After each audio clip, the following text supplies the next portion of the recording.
नाज़रीन, नवाज़ लीग जी मरियम नवाज़ पंजाब की पहिरीं औरत वज़ीर आला चूंडजी वई आहे। सुन्नी इत्तेहाद काउंसिल तरफ़ां असेंबली इजलास जो बाइकॉट कंदे वोटिंग में हिसो न वरितो वियो।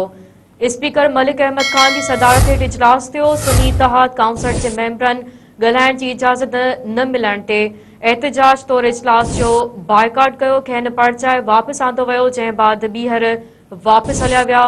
चूंडनि में मरियम नवाज़ 220 वोट खणी कामयाबी हासिल कई। वज़ीर आला मरियम नवाज़ पंहिंजे किताब में चयो आहे त असांजे मथां वॾा ज़ुल्म थिया पर मैदान ख़ाली न छॾियो। ऐवान में अपोज़िशन मेंबर न हुजण ते अफ़सोस आहे। एतमाद करण ते इत्तेहादियुनि जी थोराइती आहियां।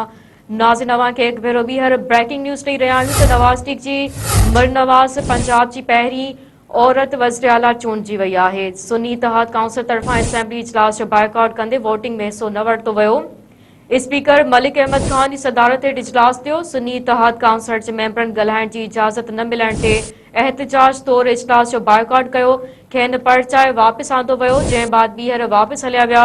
चूंडनि में मरियम नवाज़ 220 वोट खणी कामयाबी हासिल कई। वज़ीर आला मरियम नवाज़ पंहिंजे खिताब में चयो आहे त असांजे मथां वॾा ज़ुल्म थिया पर मैदान ख़ाली न छॾियो। ऐवान में अपोज़िशन मेंबर न हुजण ते अफ़सोस आहे। एतमाद करण ते इत्तेहादियुनि जी थोराइती आहियां।